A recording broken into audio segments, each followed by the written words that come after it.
मैं 16 साल का था जब इनटू द वाइल्ड से प्रेरित होकर घर छोड़कर भाग गया। बहुत ही छोटी उम्र से मुझे ट्रैवल करने का शौक था। मैं अपने स्कूल के दोस्तों से कुछ अलग था। मुझे अकेले नई जगहों पर जाना, उसके बारे में खोज करना बहुत पसंद था। मुझे याद है कि मैं अपने घर के पास बने पुराने कब्रिस्तान जाता और वहां पर हर समाधि पर लिखे हुए शब्दों को पढ़ता था।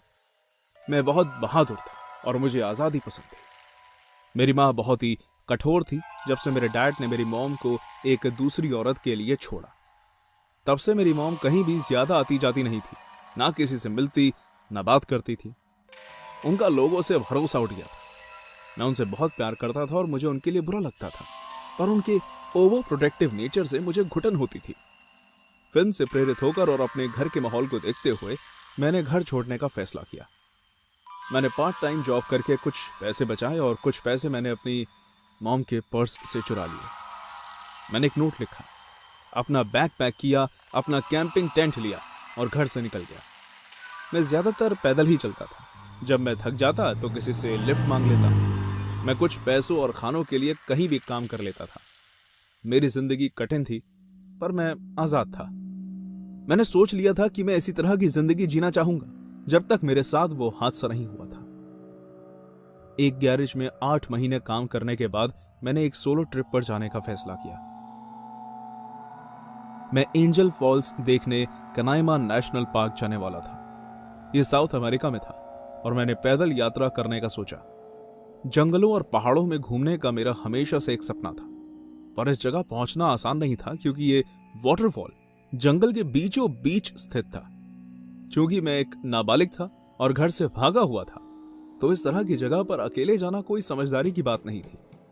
पर मैं ये करना चाहता था ताकि मैं ये समझ सकूं कि मैं अकेले अपना ख्याल रख सकता हूं या नहीं। मैंने कुछ पैक्ड फूड और पानी लेकर सुबह सुबह ही चढ़ाई शुरू कर दी थी। वो लंबे हरे पहाड़ ऐसे लग रहे थे मानो वो किसी काल्पनिक दुनिया की रखवाली कर रहे हैं। मैंने कभी इतनी सारी चिड़ियों को एक साथ चहचहाते हुए नहीं देखा था।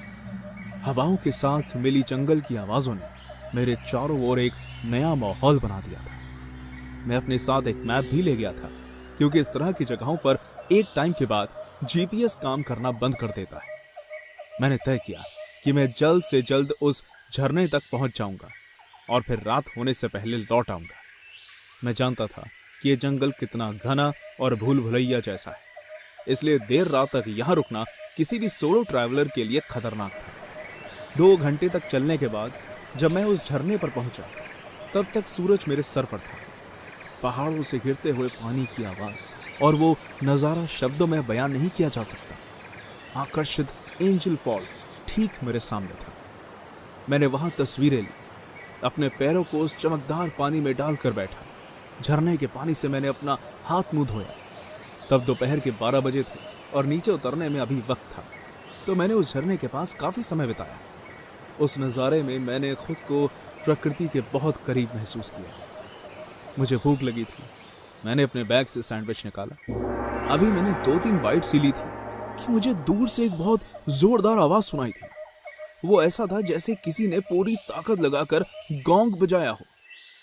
मैं उठा और उस रास्ते पर चलने लगा जहां से आवाज आ रही थी। पेड़ पौधे हटाते हुए मैं जंगल में अपना रास्ता बना रहा था। आधे घंटे चलने के बाद जब मुझे कुछ नहीं मिला तो मैं थककर वापस लौटने लगा। कुछ दूर चलने पर पानी की एक मोटी बूंद मेरे ऊपर गिरी। मैंने ऊपर देखा, इतने में जोर से बिजली कड़की और बहुत तेज बारिश होने लगी। मैं झरने की ओर भागने लगा। जल्दी आसमान में काले बादल छा गए और तूफान आ गया।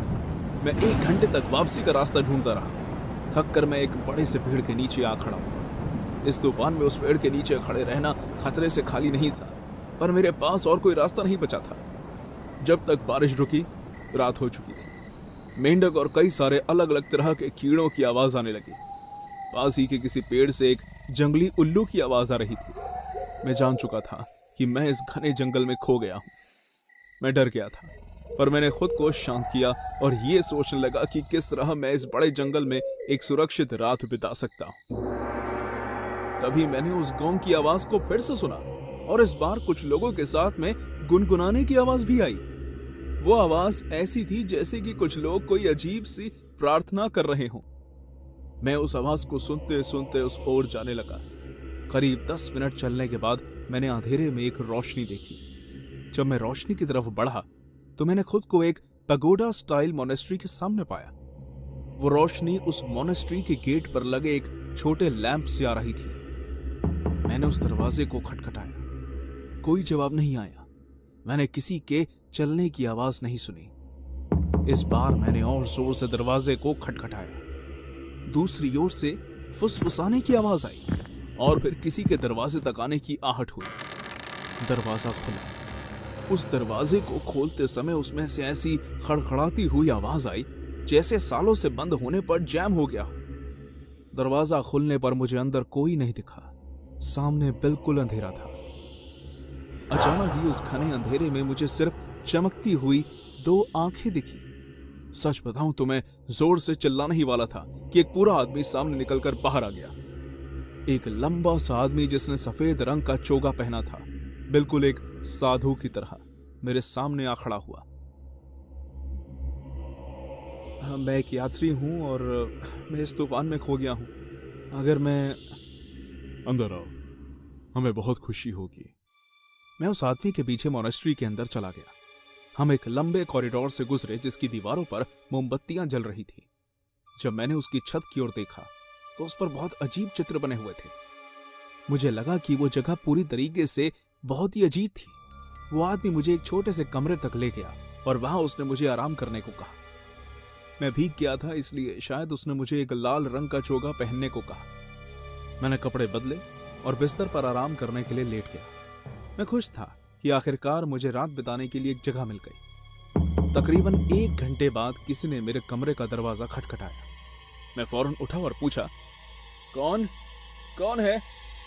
वही आदमी जो मुझे इस कमरे में लाया था अंदर आया और उसने कहा, प्रोफेट डेनिसन तुमसे मिलना चाहते हैं, मेरे साथ आओ। वो आदमी मुझे एक बड़े से कमरे में ले गया जो कि डाइनिंग हॉल लग रहा था। वहां छोटे टेबल पड़े हुए थे जिसके आसपास कुर्सियां लगी हुई थी। उस आदमी के जैसे 4 और आदमी जिन्होंने वैसे ही सफेद चोगा पहना हुआ था सामने के टेबल पर बैठे थे और उनके बीचों बीच में एक और आदमी बैठा था जिसने मेरी तरह लाल चोगा पहना हुआ था। वो आदमी खड़ा हुआ और मेरी तरफ आया। उस आदमी का आधा चेहरा उस चोगे की टोपी से ढका हुआ था। वो पास आया और उसने कहा, यहां आने के लिए शुक्रिया। मैं तुम्हारा ये एहसान कभी नहीं चुका पाऊंगा। एहसान? कैसा एहसान?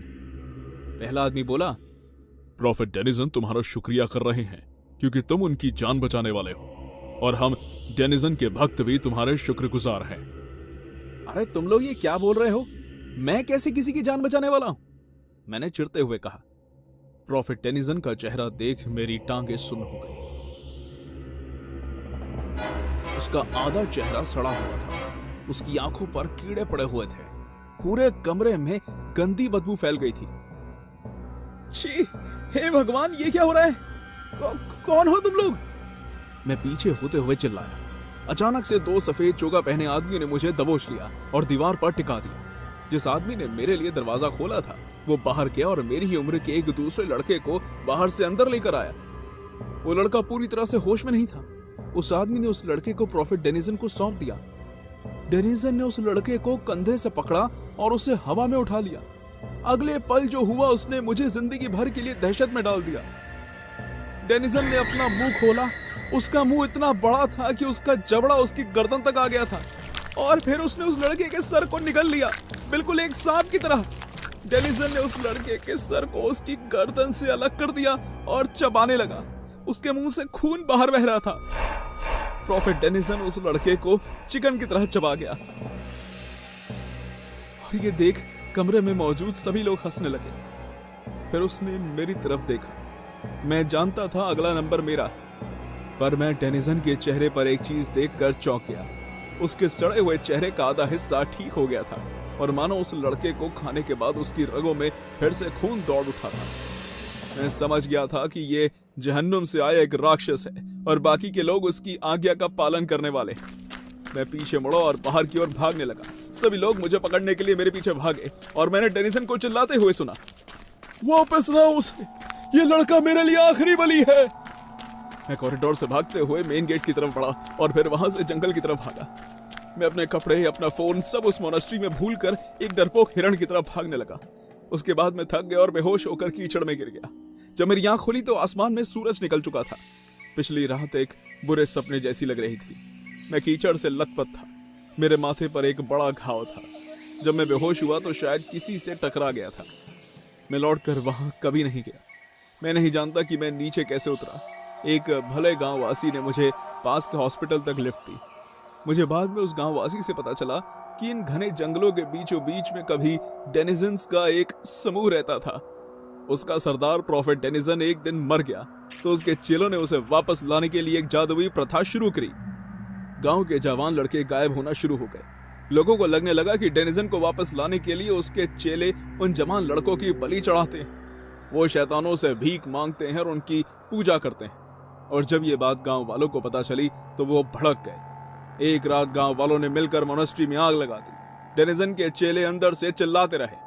तब से अगर कोई भी अंधेरा होने के बाद वहां जाता है तो उन भटकती आत्माओं का शिकार हो जाता है और फिर कभी नहीं मिलता। मैं नहीं जानता जो मेरे साथ उस रात हुआ वो मेरी कल्पना थी या एक खौफनाक सच्चाई, पर मेरे पास आज भी उनका दिया हुआ वो लाल चोगा है।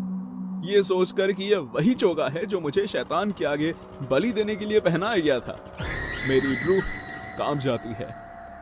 हे पंटर्स, कैसे हो सब लोग। जैसे कि आप लोग जानते हो, अपने चैनल के 1 मिलियन सब्सक्राइबर्स होने के लिए कुछ ही सब्सक्राइबर्स बचे हैं। तो अगर आपने इस चैनल को सब्सक्राइब नहीं किया है तो जल्दी से सब्सक्राइब कर दो और अपने चैनल को 1 मिलियन तक पहुंचा दो।